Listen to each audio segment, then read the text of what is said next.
komunitas dengan kita. Tapi itulah yang Tuhan mau ya, karena kita hidup itu untuk menjadi berkat dan terang garam buat lingkungan sekitar kita. Makanya saudara, kenapa orang Kristen itu tuntutannya itu lebih banyak? Karena orang Kristen itu identik dengan orang yang baik, betul? Amin. Ya, makanya heran kalau kita misalkan tiba-tiba di penjara, oh orang Kristen di penjara, pasti kaget kalian. Wah, orang Kristen kok di penjara? Nah, ya kan tanya, kenapa gitu kan? Kok orang Kristen di penjara? Mereka kan heran, kenapa orang Kristen kok masuk penjara gitu kan? Karena orang Kristen itu identik dengan apa? Karakter Kristus. Nah, kalau saudara mengaku saya anak Tuhan, berarti kamu harus wajib hidup sama seperti Yesus.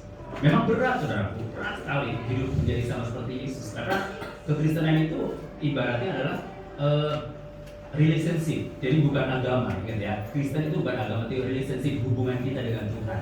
Jadi kalau saudara walaupun mengaku Kristen di KTP, tapi kalau hubunganmu dengan Tuhan itu gak sehat, itu nggak akan ada artinya apa-apa di hadapan Tuhan. Kemudian hubungan kamu dengan sesama juga itu penting, karena salib Kristus itu lambang bahwa hubungan secara vertikal adalah hubungan dengan Tuhan dan horizontal adalah sesama. Kalau kita mengaku bahwa aku cinta Tuhan, aku mengasihi Tuhan, tetapi kamu bermusuhan dengan tetanggamu, dengan saudaramu, dengan keluargamu, berarti itu adalah omong kosong dan bullshit, ya. Jadi kau bilang, aduh aku cinta Tuhan, omong kosong dan bullshit, itulah yang terjadi di banyak gereja-gereja Tuhan atau anak-anak Tuhan yang mengaku dirinya bahwa dia adalah orang Kristen. Saudara, yang sehingga sedikit ya ketika kita dalam pelayanan mungkin kita sudah berbuat baik, melakukan kebaikan, tetapi tidak diterima juga banyak. Bahkan ada orang yang mungkin nggak suka dengan kita ketika kita berbuat baik karena mungkin popularitas orang itu terganggu oleh kehadiran kita. Apalagi kalau ada jemaat baru datang, kemudian Tuhan selalu memberikan porsi pelayanan ini. Wah, yang lama bisa merasa tersingkirkan, ya. Waduh, kok aku yang lama kok nggak diberikan kerja seperti dia? Nah, saudara yang terkasih dalam Tuhan Yesus Kristus, justru kalau yang lama harus bersyukur ada orang baru yang mau melayani Tuhan. Kita kan kalau misalkan ada banyak tim yang melayani, pekerjaan kita jadi ringan. Ya, cuma heran banyak orang yang ketika ada orang baru datang kemudian diberikan porsi melayani Tuhan, merasa cemburu, iri hati. Aduh, saya itu jadi popularitas saya terganggu. Itu kan sama dengan pendingin hati seperti Herodes. Ketika hadir Yesus, popularitas Herodes merasa terganggu karena Yesus itu dikatakan bahwa adalah raja.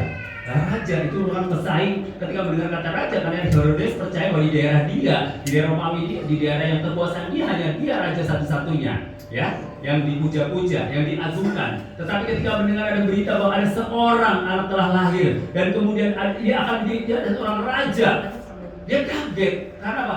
Popularitas Herodes akan terganggu dengan kehadirannya Yesus Kristus. Mengerti sampai di sini?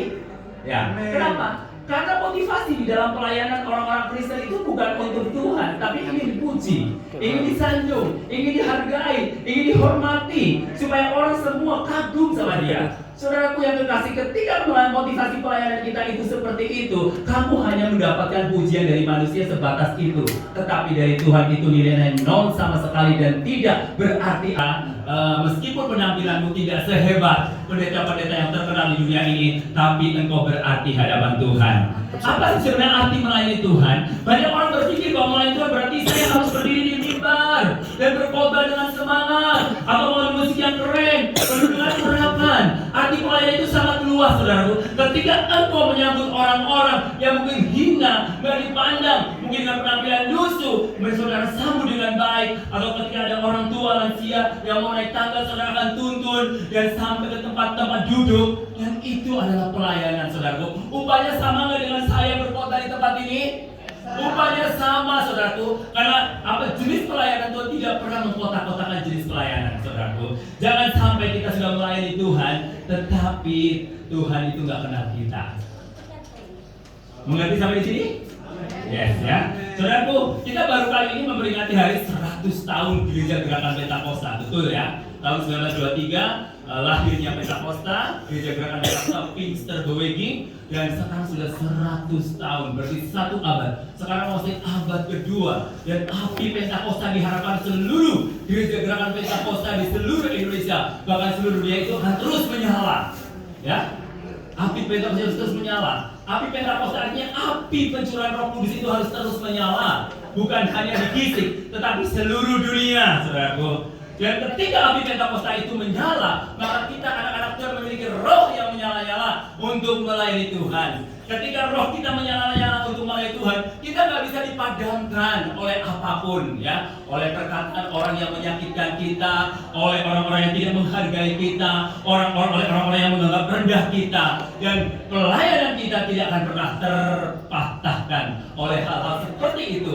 Karena kita melayani Tuhan bukan untuk orang-orang tertentu, tapi kita melayani Raja di atas segala raja yang sudah rela mati buat saya dan saudara, dan hidupnya dipersembahkan untuk keselamatan saya dan saudara. Kenapa saya memilih Yesus sebagai Tuhan dan Juru Selamat saya?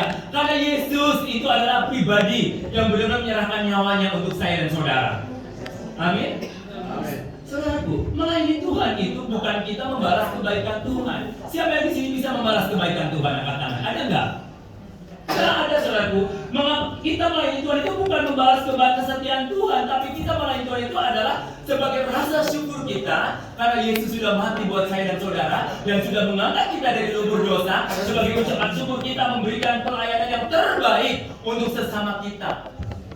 Melayani Tuhan itu dibuktikan harus melayani sesama. Tuhan itu nggak kelihatan, saudaraku.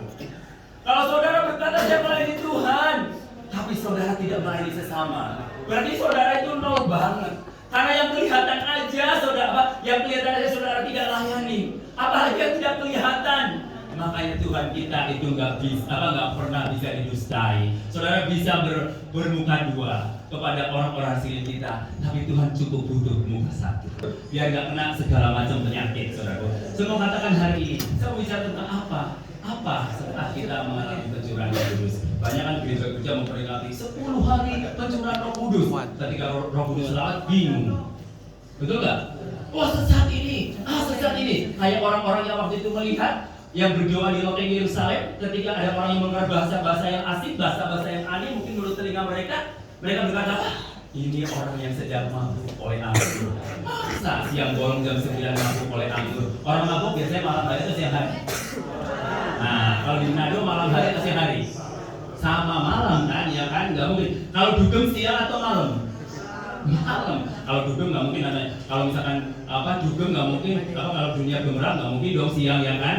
Tapi pasti malam, ya kan? Nah, mabuk itu kan malam. Ini masih siang jam 9 pagi.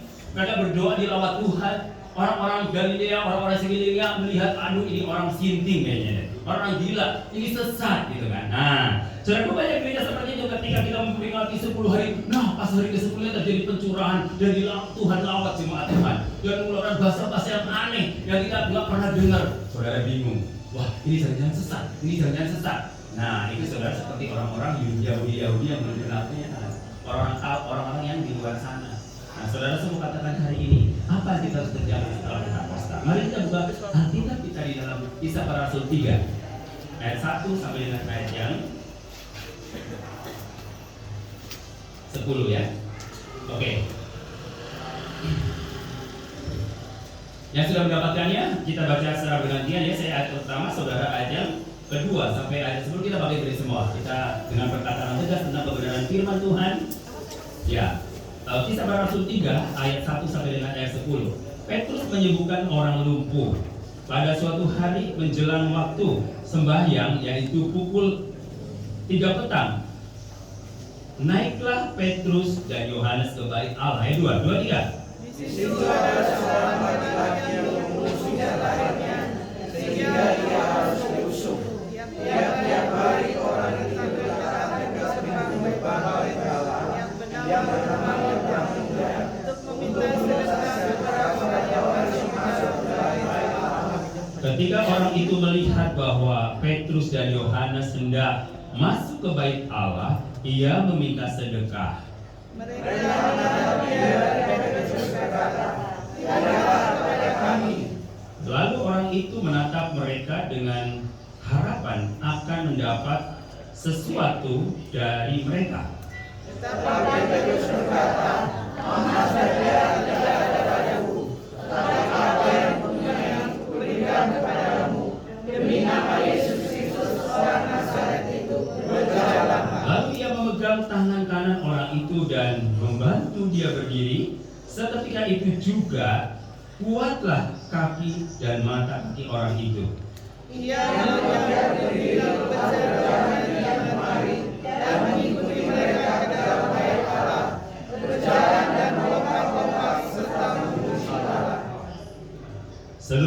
itu melihat dia berjalan sambil memuji Allah. Lalu mereka menamai dia sebagai orang yang biasa duduk berminta sejahtera di jalanan dan Allah, sehingga mereka takjub dan terkenal tentang apa yang dilakukan lainnya. Oke, silakan dulu. Saudaraku, kalau kita belajar dari kehidupan jemaat mula-mula serta mengalami lawatan Roh Kudus, kenapa mereka bisa mengalami lawatan Roh Kudus? Mereka berkumpul di satu tempat, bukan tempatnya yang menentukan hadirnya Roh Kudus, saudaraku. Yang menentukan kehadiran Roh Kudus itu adalah kesiapan hati orang-orang yang berkumpul. Saya percaya bahwa orang-orang yang berkumpul di Loteng Yerusalem itu sepakat sehati memuji dan menyembah Allah, dan tahu tentang janji Tuhan bahwa akan terjadi lawatan Tuhan menurut kisah Yoel, ya, nubuatan Yoel 2 ayat 12 dan 32, bahwa teruna-terunamu, bahwa bapak-bapak, terus kemudian anak-anak akan mengalami lawatan Roh Kudus. Nah, saudaraku, ketika mereka berdoa di Loteng Yerusalem dan tepat jam 9 itu mengalami lawatan Tuhan yang luar biasa. Nah, apa yang terjadi setelah lawatan Tuhan, saudaraku? Dan yang membuat orang itu dilawat Tuhan bukan soal tempat di mana dia berdoa, ya. Makanya saudara, wah, mau pergi ke Yerusalem supaya tak terjadi lawatan Tuhan. Emangnya di Gisik nggak ada lawatan Tuhan? Coba tanya, di Gisik ada lawatan Tuhan nggak? Tuhan itu nggak terbatas, ya. Dia omnipresent, di mana saja dia bisa hadir, ya. Dia nggak dipengaruhi oleh tempat. Yang menentukan hadirnya Tuhan atau tidak adalah orang-orang yang berkumpul di tempat itu. Dan saya percaya di tempat ini juga ketika orang-orang bersehati sepikir dan memuji dan menyembah Allah dengan sungguh-sungguh, pasti akan terjadi lawatan Tuhan. Yang sakit Tuhan sembuhkan, yang lemah Tuhan kuatkan, yang bermasalah Tuhan berikan jalan keluar, yang nggak ada jodoh Tuhan kasihkan jodoh. Amin. Betul nggak? Iya. Siapa yang belum punya jodoh lagi berkumpul jodoh? Semuanya udah punya jodoh ya? Oke, puji Tuhan. Sudah sold out. Jangan kalah dong sama pendetanya ya. Jangan takut, karena Tuhan pasti persiapkan buat pasangan hidup kita. Makanya orang Kristen itu harus jangan terlalu murahan ya. Ya, karena mentang-mentang nggak dapat-dapat, ya udah siapa aja lah. Kita harus jual mahal karena kita berhidup oleh darah Yesus. Darah yang terlalu mahal, darahmu Tuhan, pengorbanan yang telah berikan bagiku. Ya kan, terlalu mahal kan? Terlalu mahal. Kita itu mahal. Jadi kata dia, kamu itu mahal. Kamu itu mahal. Makanya jangan murahan. Kita itu mahal, ya kan? Karena ditebus oleh darah Yesus yang terlalu mahal, ya.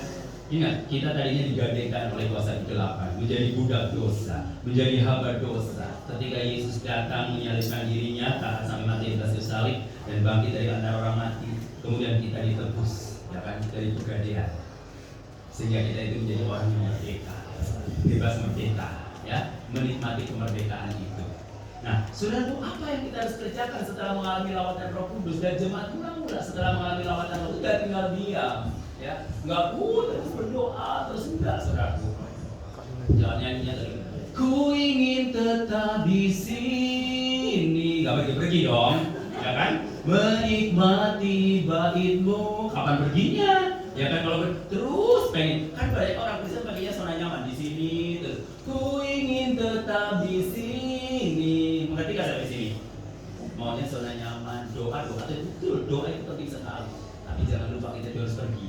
Pergi untuk apa? Memberitakan Injil kepada semua orang. Masa kalian doang diselamatkan? Mereka juga butuh keselamatan. Karena Yesus datang bukan hanya untuk saya dan saudara, tapi untuk semua orang. Ingat, Yesus tidak pernah berbicara agama.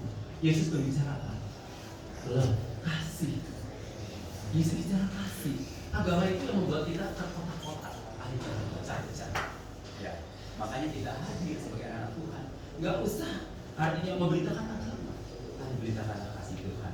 Good news, kabar baik bahwa Yesus telah mati karena dosa-dosa saya dan saudara. Itu saja, saudaraku, agar mereka mengalami perjumpaan. Asal dia percaya atau tidak, bukan urusan saya dan saudara. Tugas kita hanya untuk memberitakan, dan yang membuat orang itu bertobat bukan saya, bukan saudara. Dan bagaimana mereka bisa mendengarkan Injil kalau saudara tidak pernah memberitahu? Maka tugas kita, siapa yang bertugas untuk memberitakan Injil? Pendeta Rofi dan Eunike? Atau semua orang percaya? Amanat agung itu adalah diperintahkan oleh Tuhan Yesus Kristus pada waktu dia naik ke surga adalah untuk semua orang percaya. Dan yang menjadi pertanyaan, berapa jiwa yang saudara sudah kenalin Tuhan Yesus? Ada yang belum pernah sama sekali? Karena apa? Takut. Satu, sehingga berani. Dua, karena mungkin kita tidak tahu bagaimana caranya memberitakan Injil. Sehingga PR buat dari gereja untuk apa? Training supaya jemaatnya bisa memberitakan Injil. Ketiga, komunikasi. Maka dari itu saudara, ketika engkau ditempatkan di mana saja, itu saudara harus bangun hubungan dengan orang-orang di sekeliling kita. Kemarin hari sebelum saya waktu perjalanan kereta ke Malang, saya video call dengan 4 anak rohani saya di Jepang. Nah, ketika mereka pada curhat, dulu enak di Sukabumi, kumpul dengan komunitas yang seiman. Sekarang tidak, katanya. Sehingga aku kadang-kadang merasa lonely, kesepian gitu kan. Dan nggak ada gairah, walaupun ada uang. Bingung mereka melakukan apa, karena mereka dulu dia enak di Sukabumi kan, kumpul doa bareng ya. Bu Erika ya, kemana-mana bareng, banyak orang-orang seiman, berkomunitas itu kuat, semangat. Setelah mereka diutus ke Jepang bekerja di sana, mereka nggak kenal siapa-siapa dan berteman dengan orang-orang yang tidak beriman. Saya katakan seperti ini, kalau kamu selalu nyanyinya ku ingin tetap di sini, kapan orang-orang bisa mengenal Tuhan? Jadi maunya gini, orang-orang Kristen maunya berada di comfort zone, zona nyaman. Jadi kumpul sesama Kristen terus, kumpul sesama Kristen terus. Kapan kita menjangkau mereka? Betul atau betul? Betul. Betul atau betul? Kita pergi terus sama orang anak-anak Tuhan terus ya? Betul nggak? Iya, sampai kapan kita menjangkau mereka? Justru ketika Tuhan tempatkan kita di antara mereka, berarti kita punya visi untuk memperkenalkan nama Tuhan Yesus Kristus kepada mereka. Kan gereja sekarang itu mau enaknya saudara, bangun gereja besar-besar, cuma perpindahan dari A ke B, gitu kan? Jadi, kamu di sini lagi, kamu dulu di sana, sekarang di sini ya. Pas aku khotbah ketemu lagi loh, di sana ketemu juga. Jadi kemarin waktu saya ikut segala macam Indonesia, saya bilang gini, ngapain buka gereja banyak-banyak? Artinya di satu kota bisa sampai 30, kotanya kecil, Sukabumi, sampai 30 gereja bayar. Akhirnya apa ujungnya? Ribut lah.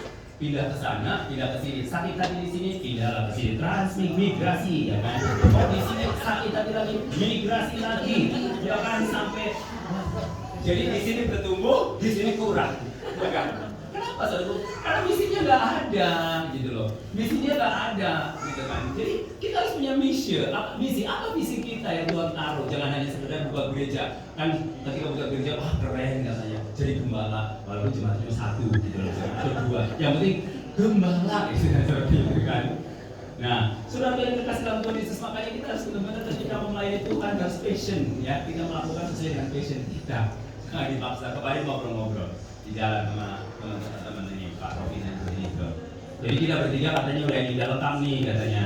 Satu karunia mengajar, satu karunia membalakan, satu karunia rasul katanya ya. Saya dibilang katanya karunia rasul, Ibu Benito mengajar, hobinya, passionnya ya. Kalau suruh mengajar apa dia paling demen ya kan? Mengajar musik, makanya manfaatkan semaksimal mungkin untuk mengajar saudara-saudara ya. Mau butuh musik, mau jadi aktor atau aktor rohani ya, pemain drama paling jago ya kan? Aku nggak bisa ya kan? Itu kalau itu pembalaan ya kan? Yang demen mungkin menjaga domba-dombanya. Kalau aku nggak, kaki gatal ya. Jadi pengen kesana, pengen ke sana, jalan sini. Kalau zaman sekarang dari 120 jadi 3.000, 5.000. Orang Batak ya, oke. Orang Manado ya, iya. Memang dari hati Kristen, ya gampang ini orang Manado. Gue juga berani di mobil bicara Yesus di Manado. Coba di angkot sini bicara Yesus, berani nggak? Kan, bener nggak? Karena udah mendengar ya kan di Manado. Di mana itu keren. Ketika jatuh mereka berbunyi apa? Darah Yesus sebutnya. Iya, karena apa? Udah biasa mendengarkan kebenaran firman Tuhan. Angkotnya aja lagu rohani semua. Ya, lagu rohani semua, saudaraku. Jadi nggak heran untuk memberitakan di Manado, gampang banget kita mau ngomong sembarangan tentang Yesus, nggak ada yang ini ya kan? Betul nggak? Betul.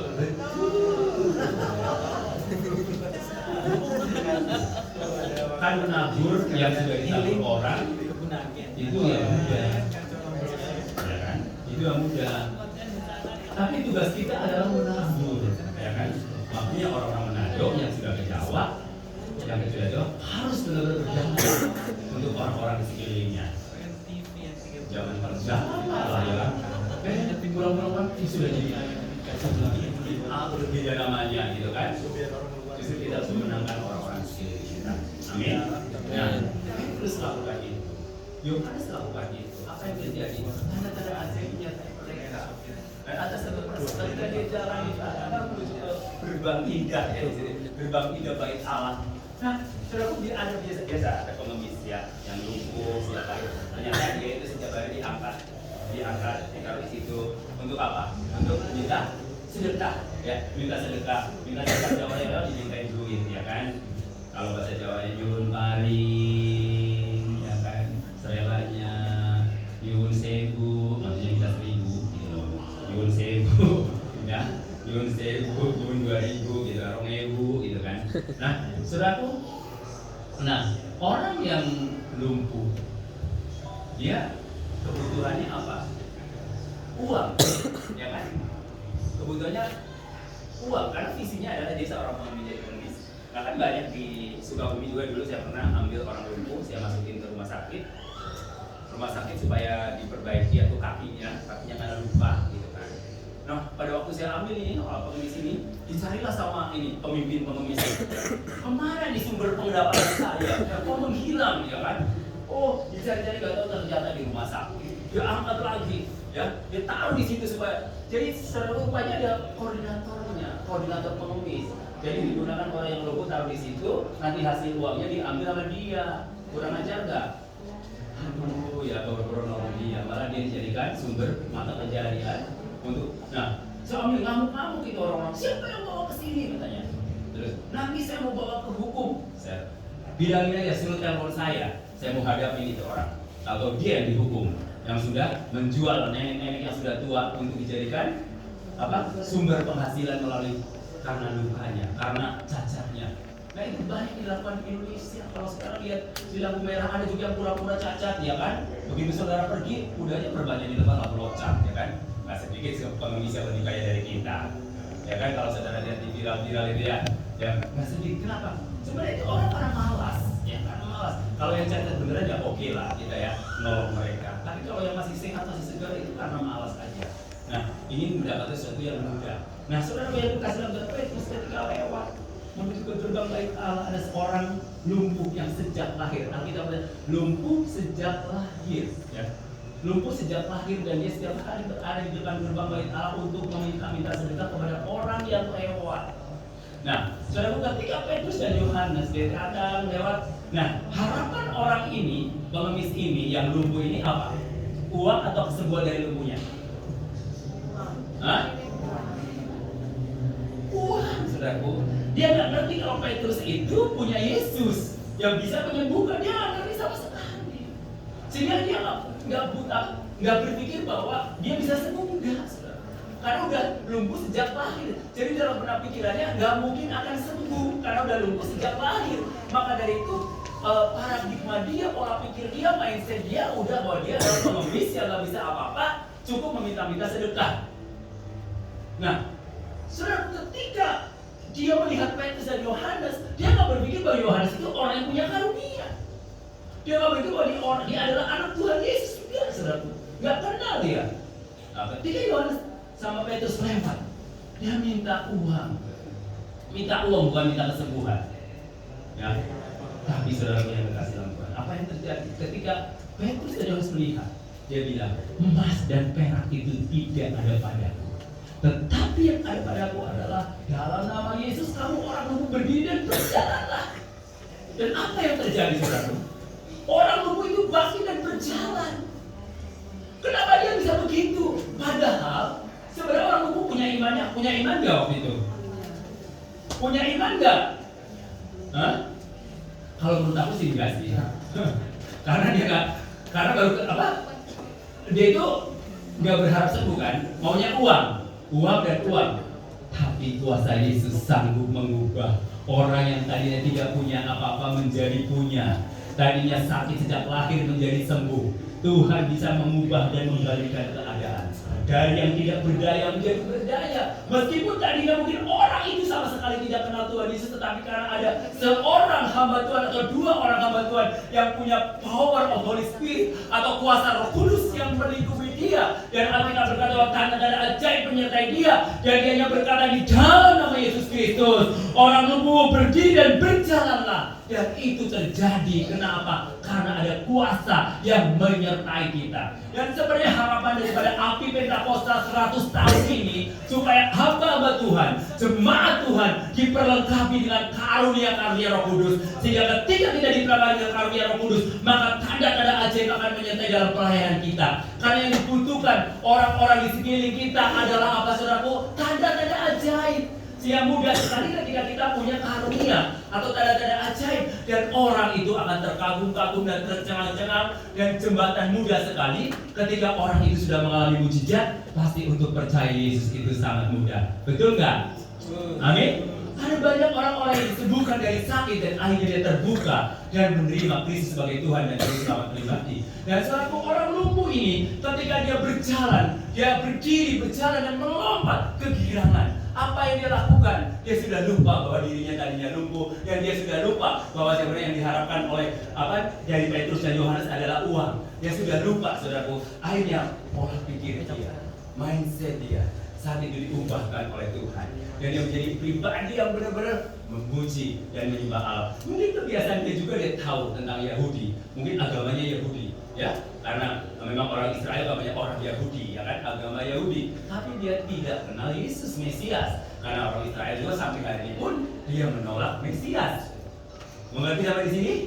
Ya, jadi imannya dia sedang menanti Mesias, tapi tidak tahu kalau Mesias itu sudah datang ke dalam dunia ini, yang mati di atas kayu salib. Nah, saudaraku yang kekasih dalam Tuhan, apa yang terjadi? Melompat kegirangan lebih daripada mendapatkan uang. Kenapa? Ketika orang lumpuh itu disembuhkan, ketika orang lumpuh itu berdiri, ada banyak hal yang dia akan kerjakan. Tapi coba kalau saudara, kalau dia hanya tidur setiap hari, menunggu pemberian orang, dia tidak akan memiliki visi apa-apa. Tapi saudaraku yang kekasih dalam Tuhan Yesus Kristus, apa yang terjadi di dalam kehidupan orang lumpuh ini setelah mengalami perjumpaan pribadi dengan Yesus? Ada perubahan yang ajaib. Perubahan yang sangat radikal terjadi adalah pola pikirnya, dan perubahan yang radikal yang terjadi imannya. Perubahan radikal yang sangat terjadi dalam hidup orang lumpuh ini adalah apa? Aktivitasnya. Perubahan yang terjadi apa? Pembaharuannya. Sehingga yang dia lakukan apa? Bukan mengeluh dan mengeluh, tapi yang dia lakukan adalah memuji dan menyembah Allah. Memuji dan menyembah Allah, ya. Alkitab bicara di sini. Setelah dia disembuhkan, dia melompat kegirangan, dia memuji dan menyembah Allah. Apa yang terjadi, saudaraku, ketika orang lumpuh ini berjumpa dengan Yesus dan melompat kegirangan dan menyembah Allah? Dan seluruh dunia, orang-orang yang sering lewat di bait Allah, mereka tercengang dan terkagum karena orang lumpuh sejak lahir, dan saat ini dia bisa berjalan. Dan ketika orang lumpuh ditanya, pasti dia akan menjawab, karena dua orang itu yang menyembuhkan dan membuat aku berjalan. Dan ketika diselidiki orang itu siapa? Oh, orang itu adalah orang yang percaya kepada Tuhan Yesus Kristus. Dan orang itu adalah orang yang sudah mengalami lawatan Tuhan, orang yang mengalami kuasa Roh Kudus dan pencurahan Roh Kudus pada waktu di loteng Yerusalem, dan tanda-tanda ajaib menyertai mereka, sehingga power of Holy Spirit itu penuh dan menyertai sebagaimana janji Tuhan Yesus di dalam Matius 28 bahwa ketahuilah, aku akan menyertai engkau sampai kesudahan zaman. Saudaraku, memberitakan Injil itu saudara jangan takut, karena kita nggak sendirian. Kita nggak sendirian, tapi ada Tuhan yang menyertai kita, dan janji Tuhan sehingga ketika kita memberitakan Injil itu ada potensi untuk berhasil. Memang saudaraku, kita itu berada di tengah apa? Domba di tengah-tengah serigala. Di tengah-tengah serigala berarti penuh bahaya. Penuh bahaya. Tapi bukan berarti ketika kita penuh bahaya kita ketakutan. Justru bagaimana menaklukkan serigala-serigala itu supaya menjadi domba. Itu PR buat kita.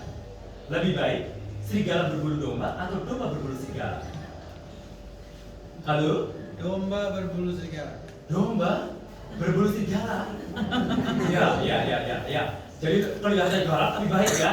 Daripada serigala berbulu domba. Artinya apa? Penampilannya kalem, ya kan? Kayak domba lembut, kayak lembu, ya kan? Tapi tapi ternyata garam hatinya. Nah, saudaraku, saya mau tanya, serigala berbulu domba adanya di mana? Di luar atau di dalam gereja? Saya mau tanya, di luar atau dalam gereja? Luar dan di dalam. Hah? Di luar tidak ada. Tidak ada serigala berbulu domba, nggak ada. Yang disebut domba anak Tuhan atau keluar Tuhan? Hah? Anak Tuhan kan disebut domba, kan nama Yesus kan? Domba-domba. Nah, serigala berbulu domba ada di mana? Di gereja lah, saudaraku. Makanya saudara kalau dicium cipika-cipiki, ini serigala atau domba ya?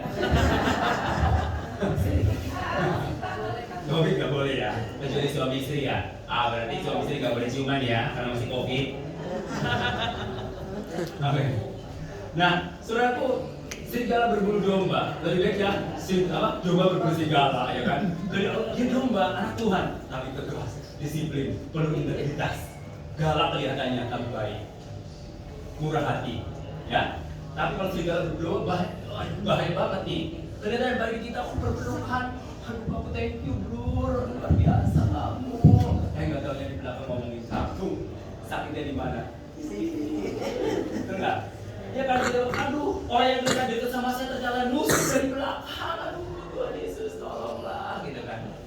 Kan dia lebih berat sabar dekat yang nusuk kita daripada orang lain kan? Makanya hati-hatilah dengan serigala berbulu domba. Tapi saya percaya di jemaat di sini nggak ada. Masih nggak ada yang ngaku. Tapi kalaupun ada ya bertobat lah ya, bertobat. Karena lebih baik kita jadi domba yang berbulu serigala nggak apa-apa. Artinya gini, kita tetap tegas. Nah, kenapa kita dikatakan bahwa kita seperti domba diutus di tengah serigala? Karena sekeliling kita berbahaya. Orang memberitakan Injil itu penuh dengan bahaya. Ya, potensi bahaya itu banyak ya. Kalau kita lihat ada yang diusir ya, ada yang ditolak ya, ada yang dipukulin. Saya juga pernah dipukul ya waktu di Manado, waktu di pasar 5 ya, saya dipukul karena memberitakan Injil. Tapi saya nggak pernah patah semangat memberitakan Injil. Ya, waktu saya pernah di Surabaya itu saya suka jalan ya, saya kasih tahu tentang Injil kepada tukang sapu. Nah, saya kaget. Waktu itu saya tiba-tiba dapat kartu Natal di kampus dari IDP Solagartia. Siapa ya? Saya tanya, saya telepon sama Olga. Saya telepon, ini siapa sih? Kamu itu kartu Natal? Oh, ini Pak, ini yang kaya dulu pernah layani katanya di pinggir jalan. Aku kadang sudah lupa. Tapi 2 tahun kemudian dia mengenal Tuhan Yesus Kristus. Haleluya. Ya, jadi saudaraku, apa yang saudara tahu? Itu suatu saat pasti akan bertumbuh. Kalau saudara punya firman, pasti tumbuhnya firman. Kalau saudara punya benih yang jahat, pasti tumbuhnya yang jahat. Makanya nggak heran kalau orang dia ditaburin ya kata-kata kotor, pasti ketika marah atau latah keluarnya dari mulut kata-kata apa? Kotor atau yang baik. Nah, saudara pernah nggak melihat orang latah itu keluar kata-kata yang baik? Jarang ya. Pasti kata-kata jorok kan? Betul nggak kalau latah? Gitu kan? Karena mendengarnya kata-kata jorok. Coba kalau firman Tuhan yang dikatakan, oh darah Yesus, atau ya kan orang latah, oh saudara pernah dapat kedatangan dalam yang kita lakukan padaku. Pernah nggak orang latah begitu? Enggak ya. Karena yang didengar itu kata-kata kotor, kata-kata najis, ya kan? Yang kan iman timbul dari pendengaran akan firman Allah. Nah kalau iman timbul itu dari kata-kata kotor, yang keluar ketika muncul ada problem, yang keluar pasti kata-kata kotor, semua kebun binatang keluar. Betul nggak? Lihat kalau terjadi peperangan rumah tangga, yang banyak ditabur firman atau kata-kata kotor. Kata-kata kotor, ya kan? Kata-kata kotor. Tapi kalau dia punya firman, terjadi keributan, tapi dia akan reda. Amin. Karena ada kasih Yesus yang ada di dalam diri kita. Nah, kasih itu bisa mematahkan segala kejahatan. Kasih itu bisa menutupi segala dosa. Kasih itu bisa menutupi segala kekurangan orang lain. Maka itu ketika kita punya hati Bapa, kita bisa bergaul dengan siapapun, meskipun orang itu pernah menyakiti kita.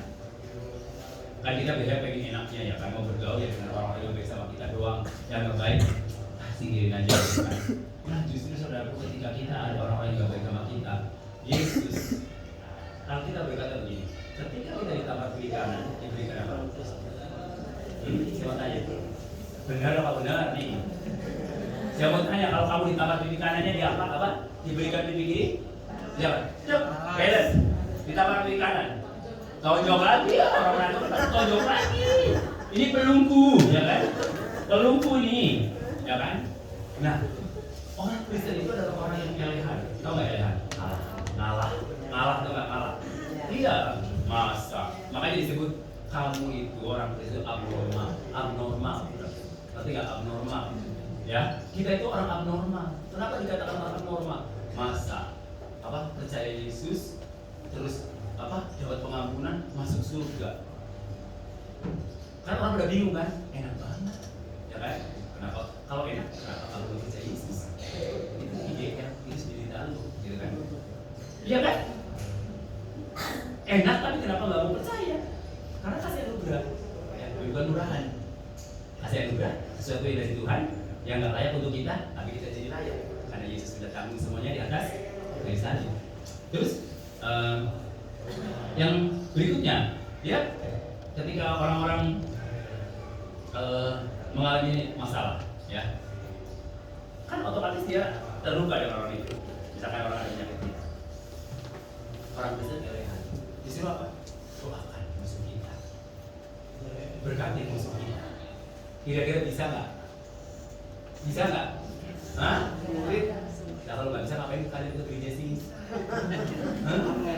Ngapain kalian percaya Yesus? Itu wajib. Kalau pergi ke gereja mah gampang, tapi itu praktek karakter Yesus itu yang sulit. Tapi kita harus bisa. Karena Alkitab berkata, kamu wajib hidup sama seperti Kristus. Kalau kita nggak bisa hidup sama seperti Kristus, bagaimana Kristus hidup dalam diri kita? Maka dari itu Kristen itu memang elehan. Kalau saudara mau jadi orang Kristen harus siap elehan gitu loh.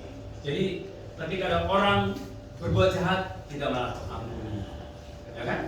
Ampunilah, kasihlah musuhmu, ya kan? Masa musuh kasih? Harusnya musuh kan kita gempur, ya kan? Gigi ganti gigi, itu orang. Tapi kasih anugerah.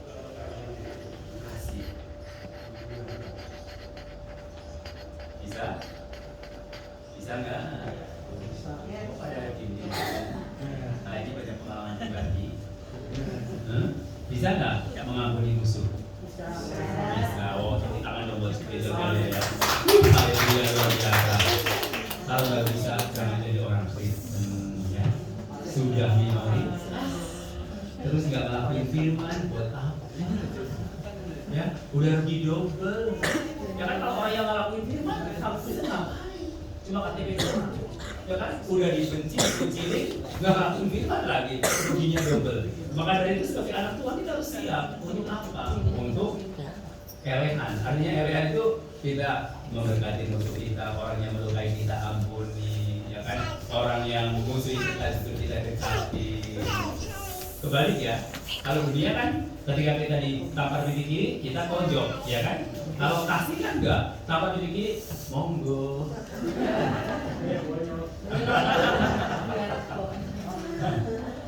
Ya kan? Ketika injek kakinya, mohon maaf Pak, kaki Bapak ada di atas kaki saya. Kira-kira begitu nggak orang Jawa? Enggak ya? Kalau diinjek kakinya di mana? Ya kan? Mohon maaf Pak, kaki Bapak di atas kaki saya. Halus banget ya. Itu anak Tuhan Yesus, ya kan? Jadi harus lemah lembut, ya kan? Berkarakter Kristus, mengasihi musuh, mengasihi orang-orang yang menyakitkan kita. Nah, makanya kita disebut abnormal. Kan normalnya apa? Musuh yang digempur, ya kan? Kalau dipukul pipi kiri ya tonjok pipi kanan, kan? Normalnya begitu kan? Betul nggak? Kalau musuh kan dijauhin, orang yang menyakiti hati kita buang, betul nggak? Betul atau betul? Normalnya, ya kan? Itu normalnya. Abnormalnya adalah Alkitab, ya kan? Kasihlah musuhmu, berkati musuhmu, ditampar pipi kiri, monggo pipi kanan. Nah, itu abnormalnya. Karena apa? Yesus yang membuat kita abnormal, ya kan? Normalnya kan tonjok, ya kan? Belungku ganti belungku, ya kan? Betul nggak? Nah, tapi Tuhan tidak. Nah, kalau saudara siap, ya itu yang disebut pikul salib. Pikul salib itu adalah menyangkal diri itulah keegoisan kita, kesombongan kita, ya. Makanya hasil sombong tanggalin semua. Karena kalau saudara mati nggak bisa menghuni diri sendiri, saudaraku, betul nggak? Kalau biarin aja mati nanti ngurus yang hidup, ya kan? Kalau gue nggak ngurus gimana? Biarin aja mati, ya kan jadi bangkai.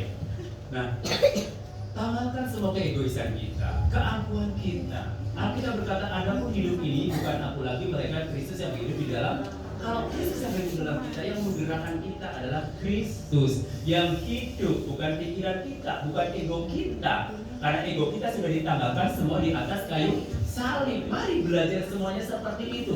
Ketika anak-anak Tuhan belajar semuanya seperti Kristus, maka doa Tuhan Yesus Kristus akan terjadi dan tergenapi. Jadilah kehendakmu di bumi seperti di surga. Nah, orang Kristennya aja yang bawa neraka, ya kan? Yang menghidupkan membawa suasana jadi gaduh, jadi kacau. Gimana doa Tuhan Yesus mau dijawab? Yang menjawab doa Tuhan Yesus siapa? Orang luar atau anak-anak Tuhan? Anak Tuhan. Maka kalau anak Tuhan hidup sama seperti Kristus, maka doa Tuhan Yesus baru dijawab. Jadilah kehendakmu di bumi seperti di surga. Ya, suasana di bumi jadikan seperti di surga. Hidup itu simple. Kalau saudara ngantuk tidur, ya kan? Kalau saudara lelah istirahat. Kalau saudara lapar makan, ya kan? Betul nggak? Kalau sakit istirahat juga atau minum obat atau doa sama Tuhan Yesus supaya sembuh. Simple nggak? Nggak ada kerjaan, cari kerjaan. Gitu aja kok repot sih. Hah? Betul nggak? Hidup itu simple. Nggak ada jodoh, carilah. Maka kamu akan mendapat, ketuklah pintu akan dibukakan. Kok hidup itu jangan dibikin repot, ya kan? Simple semuanya, ya. Simple. Kalau makin healing, pergilah healing gitu loh. Aduh gak ada duit, jalan kaki, saudara. Hidup kok repot amat sih? Ya. Ya jalan kaki toh. Ya kan, siapa tuh seperti Filipus, ya kan, Roh Kudus langsung bawa, gitu kan. Tiba-tiba kita di Manado, ya kan. Dalam sekejap kita di Manado sebelum mereka di Manado ya. Tapi bawa, Roh Kudus. Nah kalau hidup kita seperti bola-bola bisa saja toh. Apa yang terjadi sama Filipus bisa terjadi sama kita, betul nggak? Kita sudah melakukan seperti itu atau belum? Ya belum, ya kan. Kenapa? Karena sekarang udah ada pesawat, apa-apa kan langsung beli tiket, ya kan, Traveloka, ya kan? Gak usah pusing, ya kan? Kalau dulu kan gak ada kendaraan, jadi kita mujizat, Tuhan tolong, ya kan? Kalau sekarang kan orang sudah enak kok, udah tenang, gak usah minta Roh Kudus, sekarang udah ada pesawat, tinggal klik Traveloka, ya kan? Udah langsung ada pesawat, seperti itu, udah langsung ada kereta api, kendaraan. Nah, aku kan gak punya duit, gimana mau pergi? Itu kan sih, itu kan cerita lu, ya kan? Kenapa lu harus repot? Ya kerja kalau gak punya duit. Gak ada lapangan kerja, siapa bilang ada lapangan kerja? Jadi pembantu rumah tangga juga lapangan kerja. Betul nggak? Misalkan ada orang kesusahan, aduh nggak bisa nyetrika ini, aduh pakai numpuk, saudara nggak ada kerjaan. Sini saya bantuin. Kosokin, ya kan? Pas pulang, Bu ini buat jajan, dapat duit nggak? Duit. Makanya orang yang bilang nggak ada lapangan kerja itulah orang yang malas. Orang malas mencari alasan. Orang rajin mencari pekerjaan. Itu aja kok repot. Kalau orang yang ada pusing keluh kesah gitu, cek dulu dia kerja nggak ya? Nggak kerja pantas, tidur siang, ya kan? Tidur kerjanya molor gitu setiap hari. Gimana mau ditanya? Mana Roh Kudus langsung kasih. Cilebudak rupiah datang, cilebudak dolar datang, enak aja. Kalau begitu ya udah kita tidur aja langsung di depannya langsung ada dolar, ada rupiah. Betul nggak? Alkitab berkata, ya nggak bekerja janganlah ia makan. Yang bekerja jangan makan. Jadi istilah nggak ada orang yang nggak ada lapangan kerja itu semua ada asal kita mau kerja aja. Ya kalau semua kali jadi direktur siapa yang karyawannya? Aduh, orang Sunda. Semuanya pengen jadi direktur. Semuanya pengen kerja di belakang meja, ya kan? Gampang kan pengen kerja di belakang meja. Ambil aja meja kita duduk di belakang. Gak usah repot-repot. Semua bisa dilakukan. Apa yang tidak mungkin jadinya? Apalagi sekarang zaman gadget, ya kan? Kita posting-posting, promosi juga kita bisa. Oh lihat, mau beli ini. Nah, apapun bisa dilakukan. Kerja, hamba Tuhan juga bekerja. melayani saudara, ya kan? Makanya jemaat itu jangan sampai biarkan hamba Tuhan kelaparan karena merawat saudara, ya kan? Gembala jadi tanggung jawab siapa? Jemaat.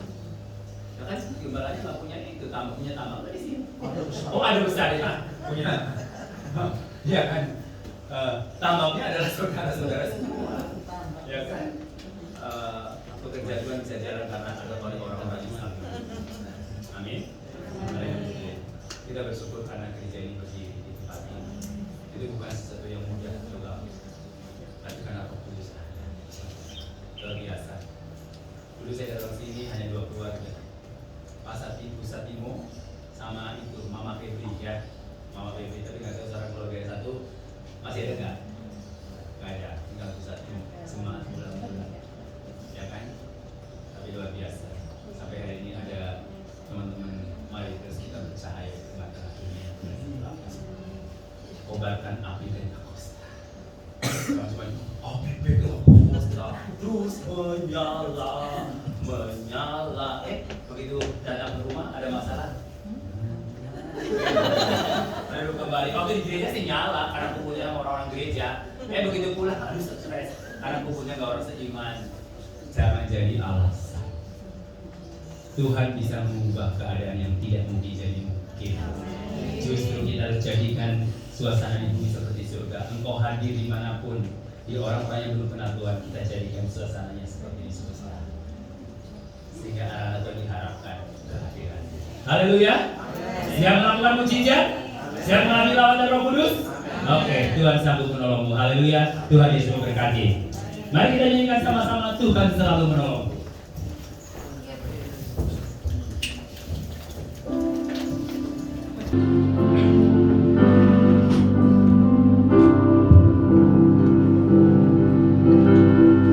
Musim akan selalu berganti, kasih Tuhan tetap abadi.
persoalan yang kau hadapi, Tuhan tidak pernah meninggalkan engkau. Yes. Yang mau didoakan silakan maju ke depan. Saya ingin berdoa buat saudara. Saya percaya ada lawatan Roh Kudus yang akan terjadi ketika orang-orang bersehati sepikir. Buat Tuhan menolong saya dan saudara. Mungkin engkau sedang merasa gelisah, engkau merasa gundah gulana, engkau merasa mengalami sakit, engkau butuh alami kuasa Roh Kudus dan lawatan Tuhan pada siang hari ini. Saya akan berdoa buat saudara. Jangan tengok kiri dan tengok kanan. Yang benar-benar rindu hatinya dipulihkan, yang mungkin mengalami bertahun-tahun tentang kepahitan dan ingin lepas pada hari ini. Saya ingin berdoa buat saudara, karena tangan Tuhan yang berlubang paku sanggup menyembuhkan engkau, sanggup menolong engkau. Haleluya. Thank you Lord Jesus. Haleluya. Tuhan selalu. Yes. Angkat tanganmu dan penyerahan kepada Tuhan. Haleluya. Selalu menjagaku, Dia mengenyangkanku dan peliharaku seumur.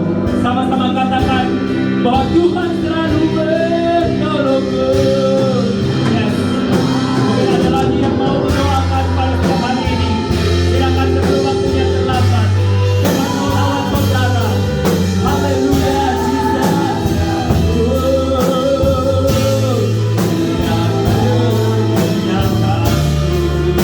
dan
lepaskan